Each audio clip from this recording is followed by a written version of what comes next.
Let's talk about hair. It's not your average conversation. Hello, guys. Thank you for tuning in to another edition of Main Talk, not your average conversations about hair. Again, as usual, I'm Deshaun Buller, your host. Some people call me the hair coach, the hair messiah, Moses. I'm all things to all men. Dr. Deshaun, don't forget about that. I'm your host of Main Talk, where each episode, especially this season, is all dedicated to what I call shop talk. The salon industry, the hair industry, the beauty industry, what is going on in our salons. People are on social media having all types of dialogue about the long list of laundry and the long list of things and all this bad stuff that's going on in the salons. You got to come to the salon with your hair already washed. So this season, already done. Yes, already done. Come in with your hair already done, just to pay to get it done. That part. This season, I'm having this conversation with my co-host and producer extraordinaire, Ashley Shante. You may can find some of her work on FX. Man, she has been out there. She's everywhere in the industry. She's my New York to LA to Atlanta to Charlotte co-host. Worldwide global co-host. Worldwide, my producer, my proud producer of all the things that I do, Ashley Shante. Hey, Ashley. Hey, Deshaun, or Shawnee, as I call her. Exactly. Ooh, we've been having a lot to talk about. I've really been enjoying this. Me too. And guess what? And there's so much we haven't talked about, guys. I know when you look at some of the episodes, some of our episodes are really just kind of getting down to the meat of the beauty industry, right? Why do we feel the way we feel about our hair? Why do we choose the wrong hairstylist? We have getting to the root of it, getting to the psychology of it all. Yeah, the psychology of it all the way down to our beauty supply stores and how we feel about that, our industry as a whole. But today we're going to be talking about the price is right. Right, Ashley? Yeah, remember The Price is Right? Does The Price is Right still come on? It does. The Price is Right. It does. Come on. Yeah, I think it's with the black somebody guy. else. Yeah. Okay. Yeah. Whose line is it anyway? That Wayne Brady. Yeah, Wayne Brady. Exactly. Okay. I haven't watched Price is Right in years, but I definitely watched it in its golden era for sure at grandma's house. Grandma and granddaddy's house. But it's a perfect topic for what we're talking about today. Yeah. And like Deshaun said, we really have only kind of touched the tip of the iceberg, even with all that we've talked about. But if this is your first episode joining, of course, Deshaun is the professional. So she speaks from the professional standpoint of the salon industry, the product industry, all of that. She's the guru in that area. I speak more to the consumer side as a person that is a consumer in this multi-billion-dollar industry, who has experienced ups, downs, traumas, all the in-between, the kind of things that you all talk about on social media or we talk about to each other of just like, oh my goodness, it's so much just to get our hair done these days.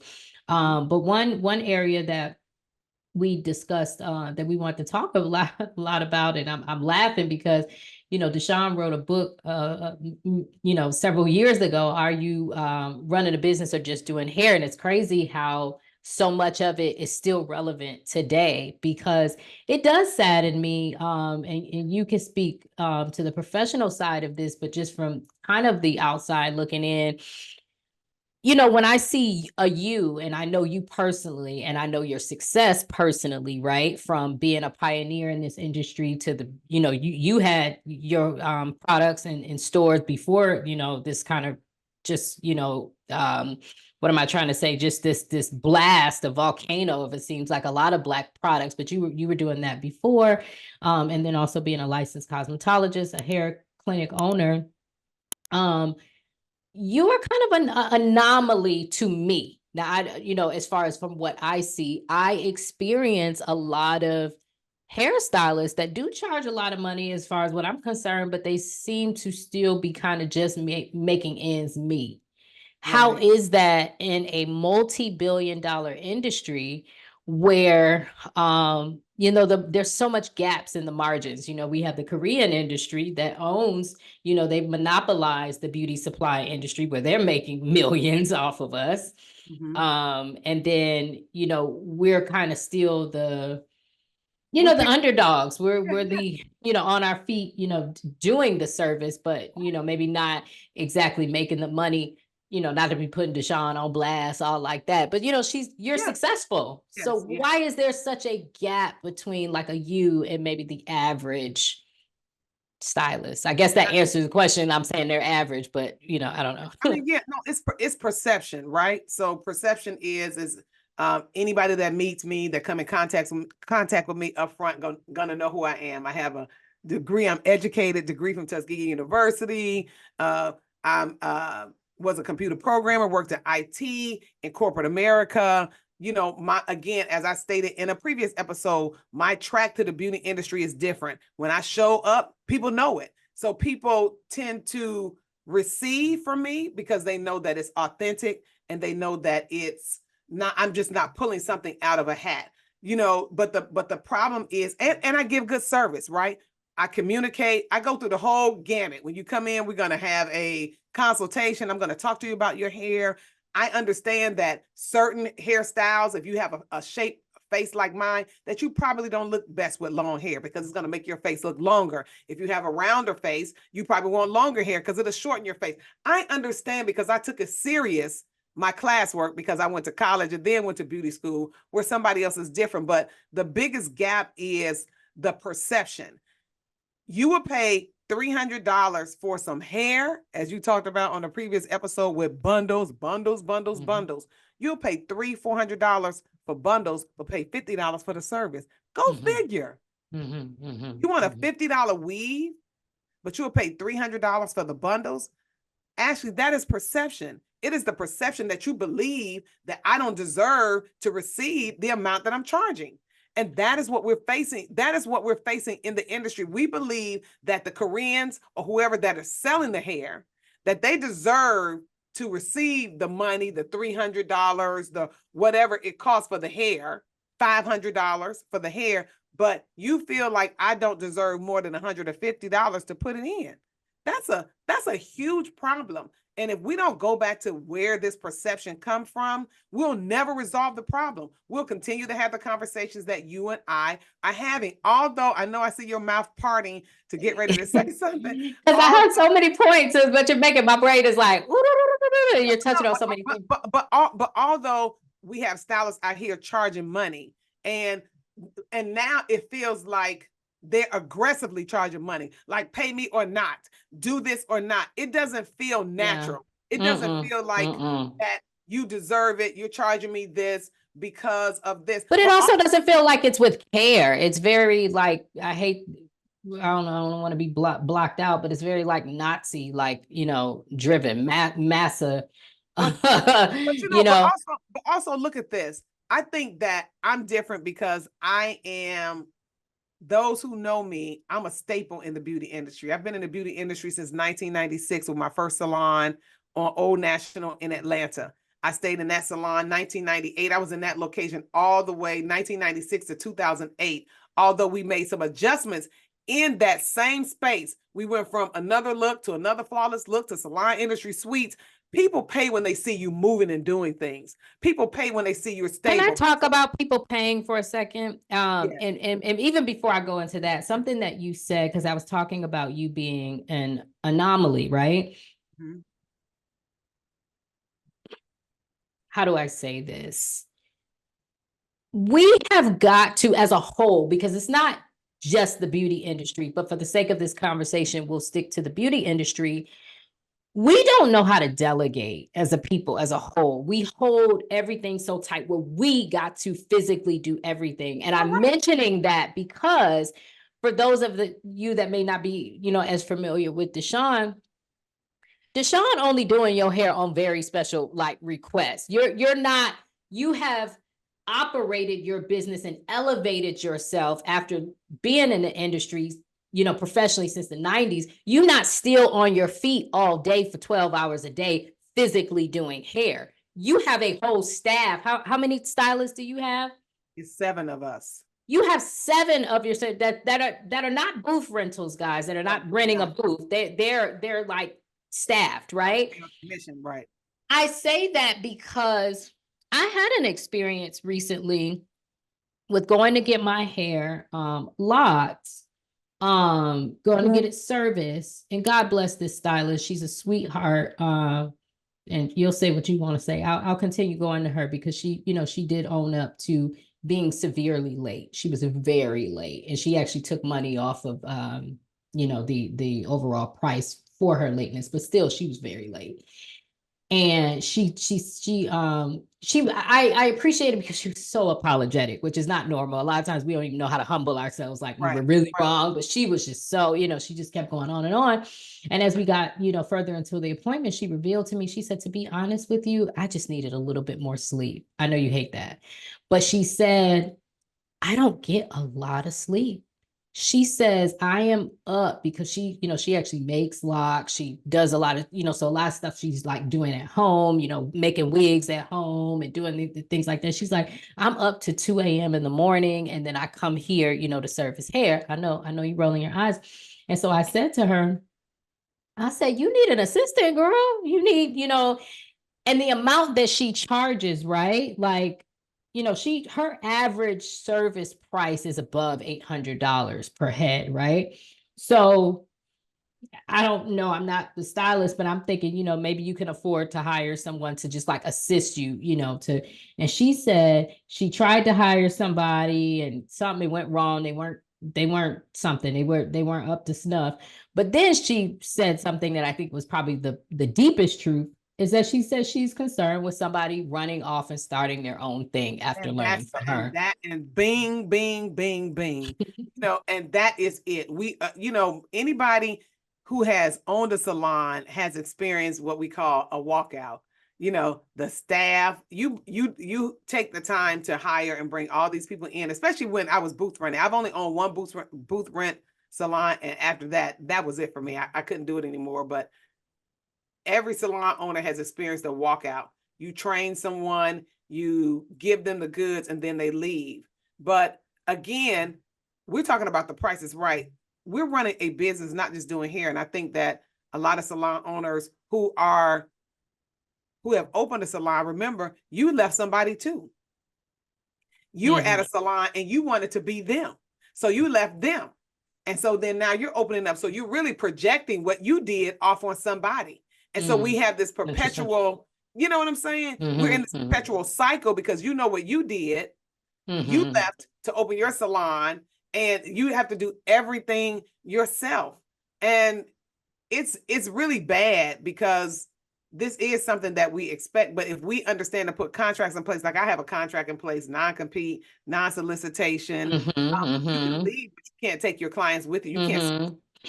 But see, those are the things that I'm saying all this to say, I think we can only sort of kind of elevate to what and aspire to be based off of what we see. So we don't see enough of Deshawn, given that type of information, someone like that stylist that said to me, well, I'm afraid of somebody walking off and stealing my technique and going to booming, maybe she's not aware that she could have a contract in place that completely protects her. But maybe she's not aware that she needs to, when you go into a, let's say, quote unquote, non-ethnic salon, let's just say a white salon, when you come in, they're teaching you everything too. They're teaching you their color technique. They're teaching you all of that. But that comes with a price, right?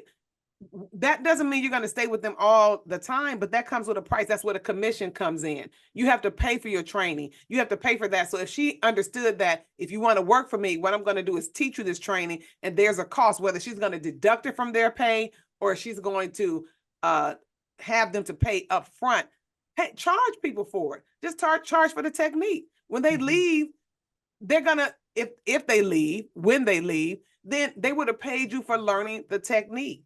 And unfortunately, this keeps us from being able to grow. Like you said, it keeps her in a box where she feels like she has to do everything and sleep. And when you said that to me, that's just a bunch of excuses. We can't answer the phone, book the appointment, shampoo, put the color in, style, take the payment, balance the book. But Deshawn, that is in so many industries that I see. I mean, a guy that I know of in LA runs a successful food truck. And I've never actually been able to get anything from his food truck because the line is like around the corner, which once somebody say, oh, that's a great thing. But guess why it's around the corner? One, I'm assuming the food is good. But also, this man is cooking the food, taking the orders, literally running the cash register. Like he's literally a one-man show. And I'm like, I can't imagine that, how much he could possibly grow if he just even hired somebody to come in there and help him out part-time. But when he grows and he adds on staff, what does he have to do with his pricing? His pricing right now is based on him being the only employee, right? When he adds other employees and other things, it changes the whole scope of everything. Everything has to go up. But again, we have to feel like I'm still going to support him. If his sandwich was $5, now his sandwich is $7. That's too much. But well, I'll support it because instead of waiting in line for 45 minutes, now I'm waiting in line for 15 minutes. Right. But again, we've talked about it in several episodes, and the whole goal is for us to really think about it. It's okay for me to walk in and get a caramel, papa sata. You know what I'm saying? And then pay, they say it's $7.26. Okay, for a cup of coffee. It's okay, but that's what I value. But if it was a coffee shop with somebody that looked like us, $7.26, that's too much. That reminds me of Chris, right? Good Lord, that's a lot of money. You remember that? But it's like that in every industry. Actually, it's like that in a Black-owned restaurant, right? We devalue, people that look like us. You go to a restaurant and spend $200 for you and your husband to sit down and eat. It's easy to spend $200 now. Sit down and eat, and that night, hopefully, you're gonna poop it out, right? And so it's gonna be totally different versus you coming to me and paying me $200 for something that's gonna last. It's again, it's where we place our values. Nowadays, you buying a designer purse and they're making that designer purse in China, and they probably only paying $12 or let's say $20 for a bag that you paying $2,500 for. That they don't like Black people. But again, it's a long laundry list of stuff when it comes to talking about pricing. So to go back to what you were saying originally, the reason why the stylists can't really get ahead is because the truth of the matter is they're still not charging what is required to live in today's time. That's the point that I wanted to make. So I think obviously there are different types of people in the world. You got those people that want to pay $500 for a wig, but then they only want to pay $25 for you to put it on, right? But then you have those people like me or other people that don't mind paying for quality for their hair. Then you have these other people, which I'll bring up actually in a clip later on, but a lot of people that are literally going without real needs. Hair at the end of the day is a want. Like a style is a want. I mean, moisturizing hair, washing your hair and stuff like that. I get that that's a need, but I'm talking about whether you got a platinum blonde wig or you just put your hair back in a bun. That's what I'm talking about. A style is not a need. Let me be very careful with saying that. But you have people that will skip out on paying, a utility bill or deferring a payment or something like that so that they can get they're not one that keeps you in business, I guess. But that's a problem, I think, in our community. Where we are doing things like that. So I think there's both sides of the coin. Somebody will pay $1,000 to try to get a wig that look like Beyonce, and get it put in. But it's just the time that we live in. So again, to be honest, full disclosure, you come and you get a hair cranial prosthesis from my salon, you're gonna pay $1,800. But this is a service for women who have permanent alopecia. The hair won't grow back. And so this is the cost. But I'm not going to say the name. I don't want to say the name of the company, but another business that does the same thing and has been doing this for years charges $3,300. And we go there. It's no different than my hair vitamin, which is a very popular hair vitamin. Everybody loves my hair vitamin. That is a which bottle. I need some more, by the way. I need to re-up. yes. It's $39.95. But then now we have another product online or have commercials, and they're $88, and they're recommended by dermatologists. My vitamins are recommended by dermatologists, but this one has a little bit more money behind them, right? And it's $88. And someone would actually come to me and say, so what's the difference between yours and theirs? You're paying 88. Let's first start with the price. The price is different. The truth of the matter is my vitamins should be $80-something, but I understand that if I do that as a Black woman and try to sell to somebody Black, I'm going to be perceived as somebody that's trying to make money off somebody. Like, she ain't got to charge all that.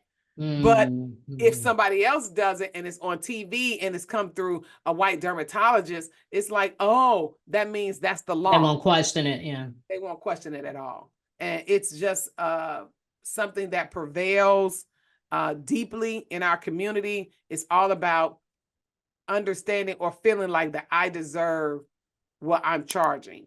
And the customer, unfortunately, will make that decision. However, I am different, and I have been on the other end where people don't question what I charge, because I give good service, and I do have a reputation for making it right when it was wrong, and going over and beyond and doing what I need to do, only because I understand business. So I'm running a business. I'm not just doing hair, right? I understand the service side. I understand customer demand. I understand how customers want to be made, how they want to feel. I've had customers cry in my chair before they got their hair done and cry after it was over because they love it so much. And give $100 tips, give $200 tips once it's all over, because they're happy. And I think for us, if we realize that all customers want to do is to be pretty, all customers want is pretty hair at the end, it's okay. But that comes more actually with not just the service.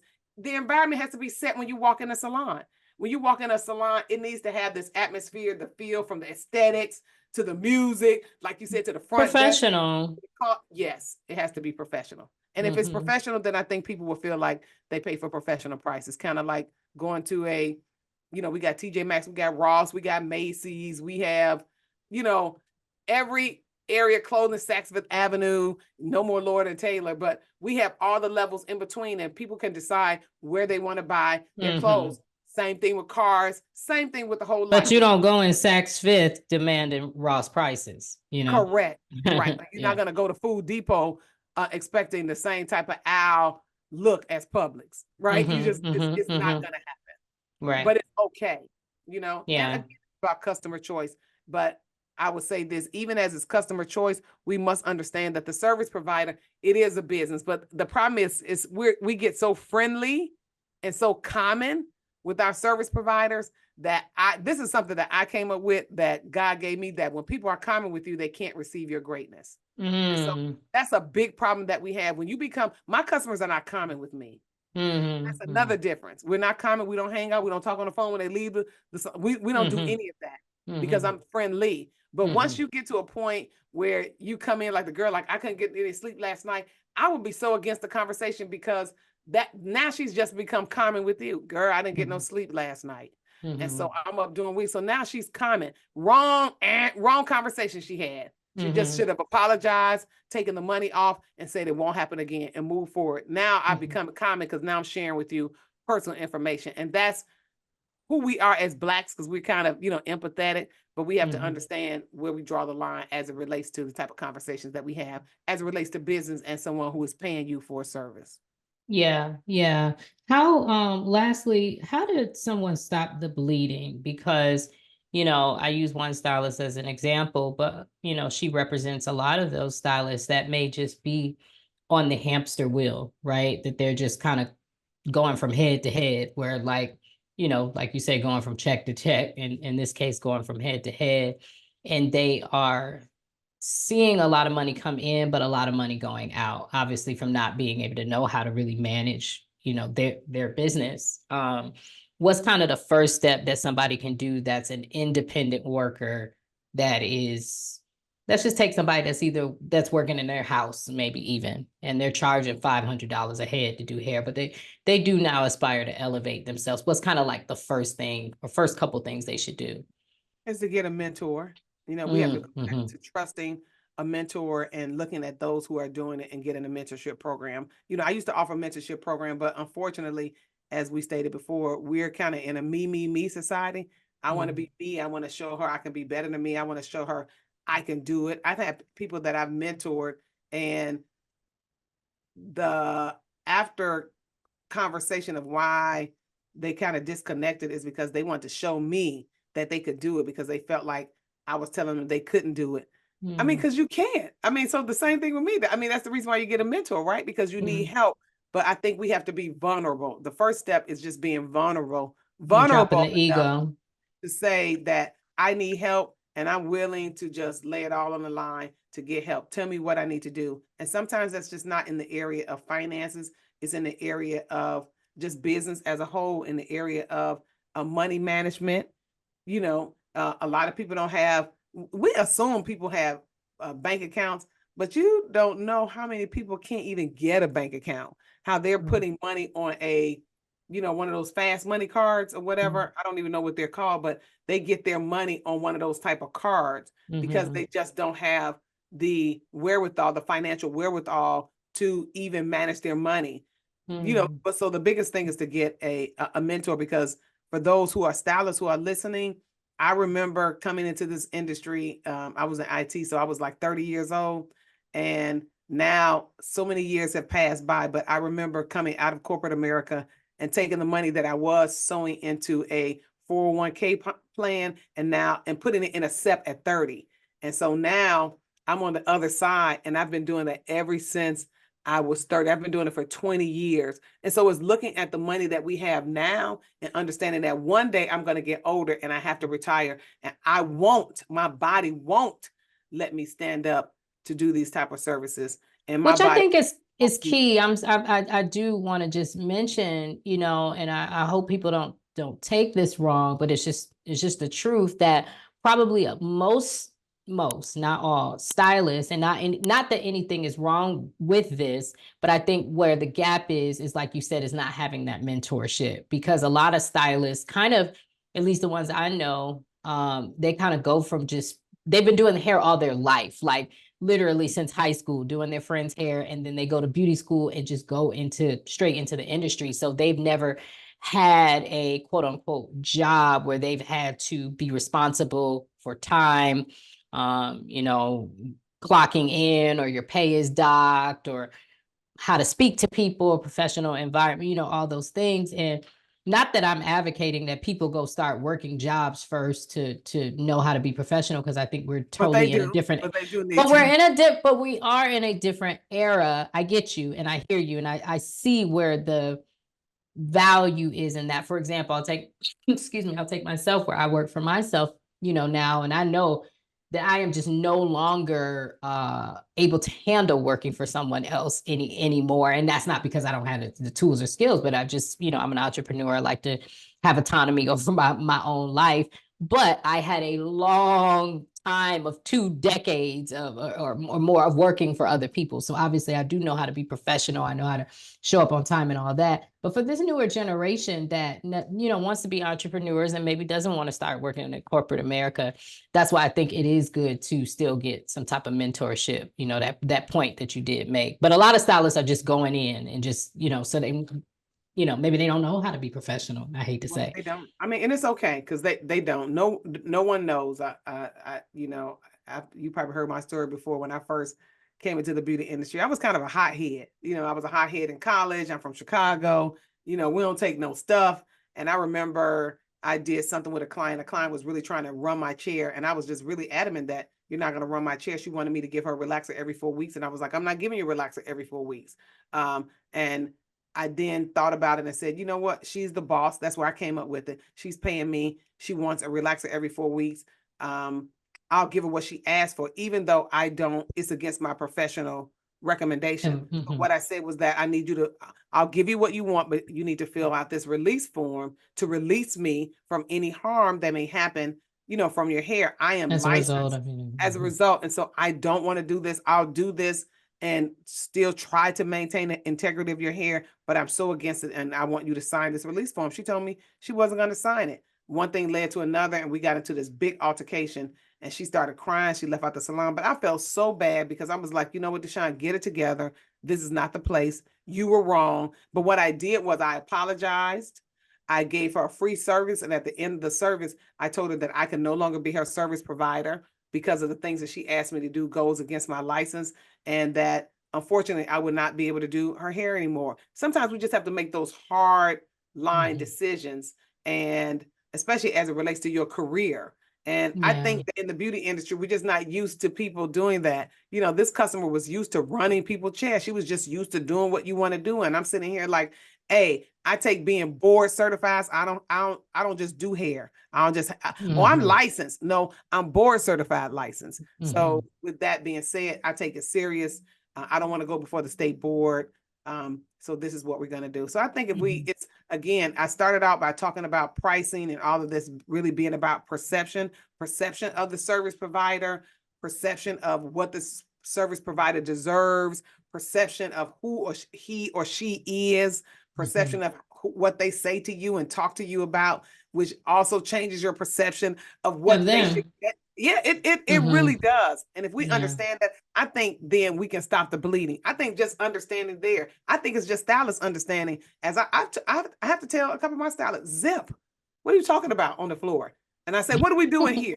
We do eyelashes, we do makeup, and we do hair. We don't talk about Brazilian butt lifts and, you know, all this other stuff, you know, snatch waist and are your breasts real?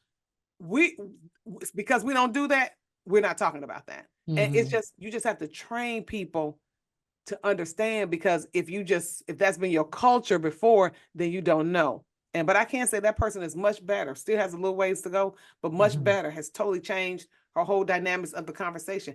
Why? Because in my environment, she was losing clients because clients were coming in like, I don't like the conversation. I'm not used to it. I want to go to somebody else. So, but to your point, mentorship, you know, she was really being mentored by you, and that helped, you know, her elevate kind of the way she gives service and the way she conducts herself, I guess. So, yeah. Right. Well, guys, in this section of our show, we go from the hairnet to the internet. This clip, Deshawn, is from Monique Rodriguez, CEO and founder of Mael Beauty Products. This is a clip from InvestFest in 2023, where she was answering a question about should Black business owners sell their companies.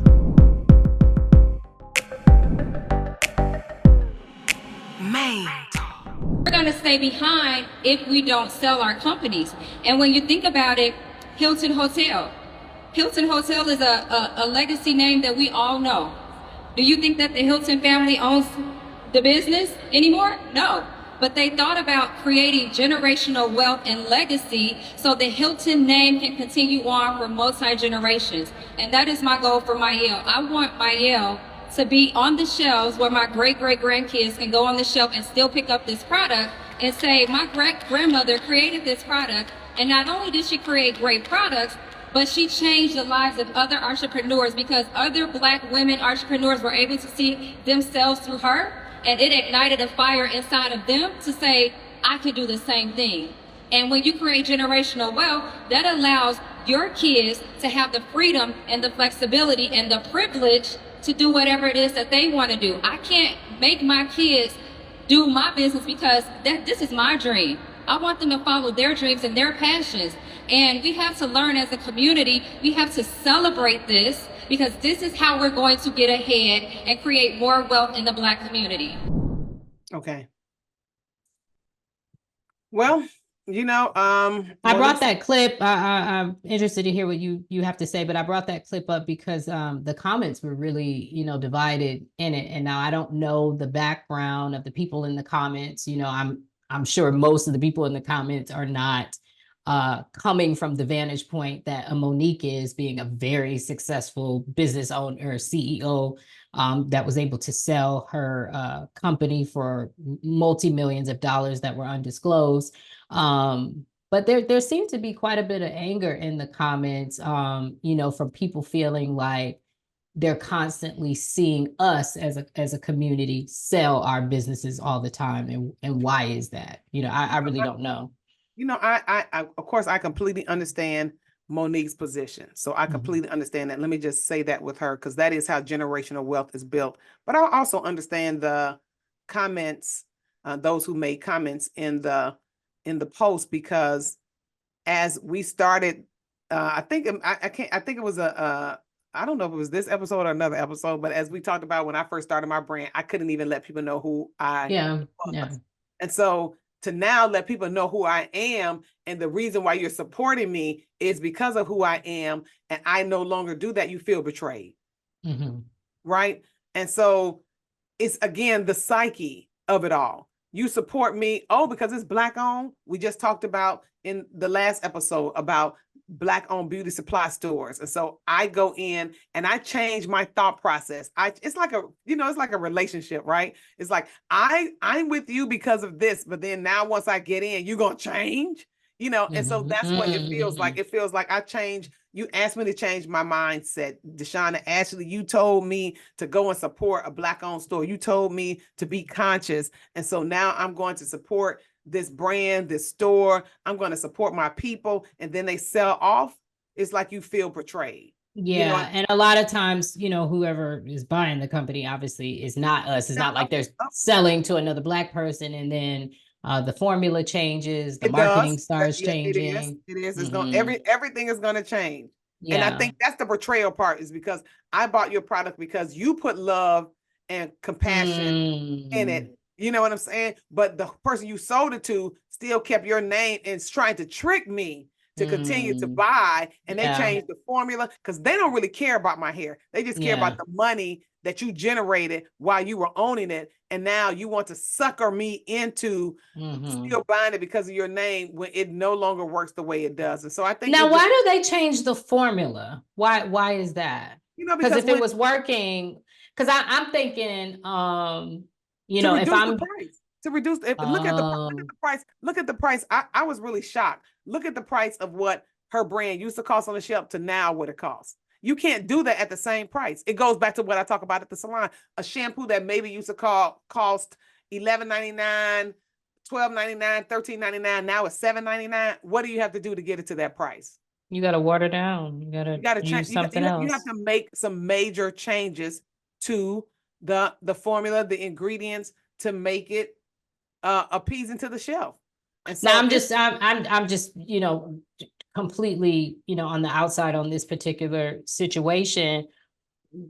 Then how is the product going to remain successful if the formula is changed? Because I'm thinking, somebody like, and I don't want to just only use Mael. There've been, other Black owned products, let's say Carol's Daughter, or some of the other, ones that main choice that people got really connected to. Let's even use your products for example. Let's use NeuroTrust products. I buy NeuroTrust products because the way they make my hair look, the way it makes my hair feel. I also, like you said, you put love into NeuroTrust products, so I feel connected because I feel connected to you.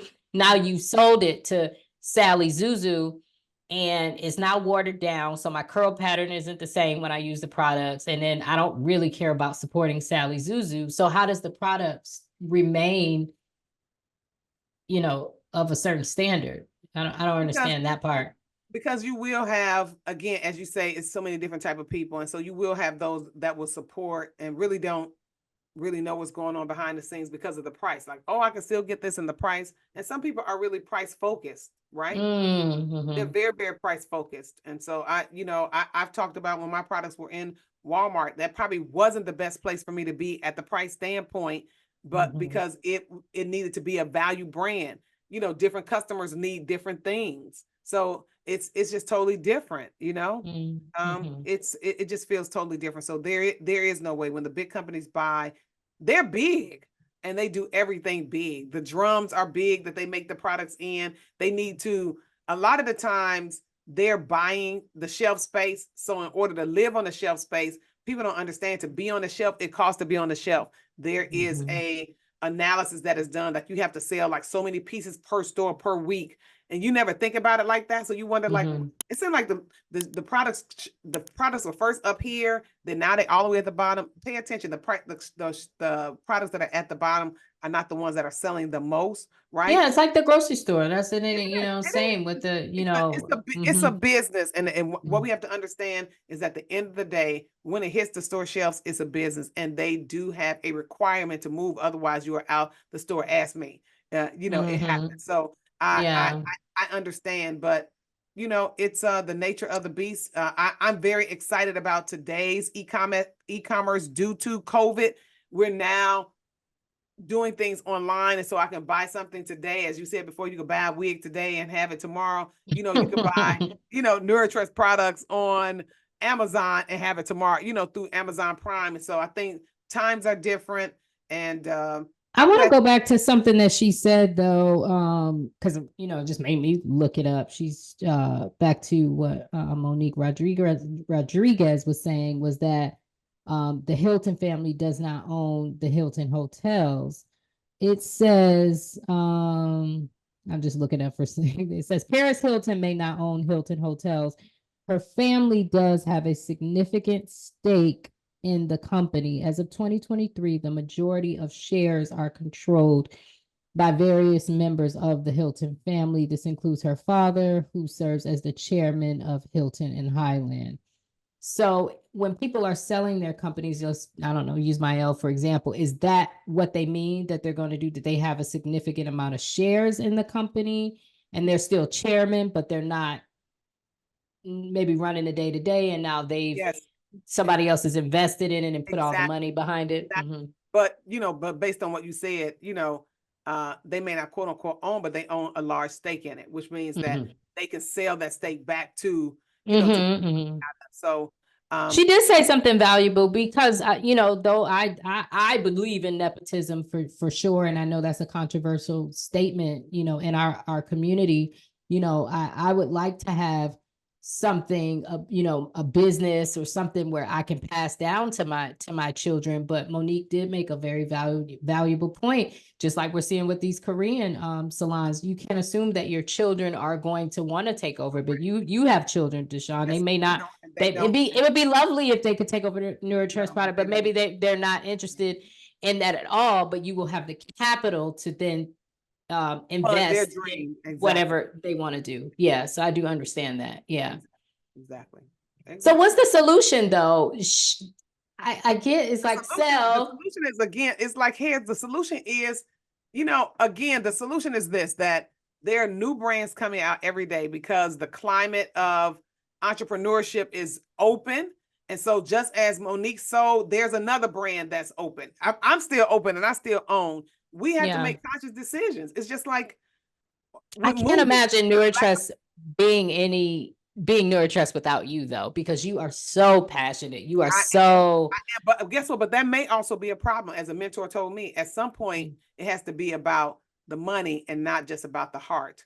And so that is true. I'm still here, but because of my background. So the difference is I'm so connected to my brand because I'm a stylist. So we have a full salon that we only use NeuroTrust products. Yeah. So the difference is I'm not just a regular person who, I want to start a brand And and I you're start. not just starting products, like you Right. actually, And it's easy for me to it's easy for me to disconnect. Right. So you see what that's I'm the saying? key. Yeah, You yeah, know what I'm yeah, saying? So yeah. that is a difference. And so it Mhm. does help. They say people don't buy into your what, they buy into your why. Right. Mhm. And Mhm. so, but again, those brands that have sold recently, they were the reason why people are so in the comments is because they only bought into her because she was like an influencer. The same thing with main choice. They were And they feel influencers betrayed. They and feel it felt betrayed. betrayed, right? I'm Mhm. not an influencer Yeah, yeah, at yeah, all. yeah. I am a board certified licensed cosmetologist who is talking the facts, and my products are based on scientific facts about what your Yeah. hair needs and all of that. And so Mhm. if I sold to a company, I would want to stay on to make sure the company that bought it really kept the value of the scientific facts, and that the Yeah. clients I'm bringing along clients who they need this. I have a Mhm. needs-based product. Like, I Mhm. need for my hair to be hydrated. I Yeah. need to grow You're my edges. serving a very specific demographic, Exactly. Yeah, yeah. I get that. So Well, to each his own. What I am glad about though in this era from a money standpoint is that I hope it does really influence and inspire more of us to go into whatever area it is of the business, but ownership. Because as we talked about in previous episodes, this is a multi-billion-dollar industry, and a lot of times we're not at the top of that food chain. So I am happy to see the Moniques of the world, the U's of this industry. Hopefully that influences people to go beyond just the stylist chair. You got Judy with Kaleidoscope. I mean, you have nowadays it's we have a lot of different options. So but I think I gotta, you won't say it, but I will. A lot of these people that are selling these products though, they don't do hair. They're not stylists. They're but that's not uncommon. That's not uncommon. Majority of the products that were on the market, do you think Pantene's was created by somebody who owned products? I don't want to say Pantene. No, do you think most of the products on the shelf are made by someone who does hair? The difference is that with social media and the time, in our community, those brands were developed because there was no products on the market that addressed our specific hair type. And those founders, those influencers who were making money or building a network or a following because of their hair and not finding a product that would give them what they want. They were just settling for a product. They did very well. And I take my hat off to them. On the other end, Talia Wajid, who's a licensed cosmetologist who had her salon, and myself and some of the other brands where they're licensed cosmetologists. Sometimes we get more of a bad rap. Again, it's because of perception, because of perception. You rather for me to be an influencer than than experienced. Yeah. So influencer versus that's a whole episode. Like we said, y'all, there's always something to talk about and so much more with hair. Well, that's all I got for this episode. Well, listen, guys, thank you for joining us on this episode of Main Talk. Make sure you like, share, follow, comment, share your thoughts about how do you feel about brands that sell, Black-owned brands in particular that sell? Do you want to still support the brand? Let us know how you feel. Do you feel betrayed? What do you feel? Like, share, comment, join the conversation. You can follow me at DeshawnBuller.com, and you can follow Ashley. Where are you? At Love Ashley Shante. Yes, just follow us, guys. And we also have Main Talk on Facebook. Follow us and join the conversation. As we always end, we want everybody to understand that out of everything we talk about, at the end of the day, we just want your hair to be healthy. Be proud of the hair that you wear, however you wear it. Raise your head up, be proud of it, because it's your crown and you should be proud of it. See you in the next episode.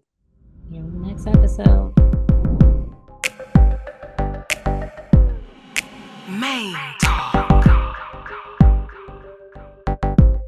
Let's talk about hair. It's not your average conversation.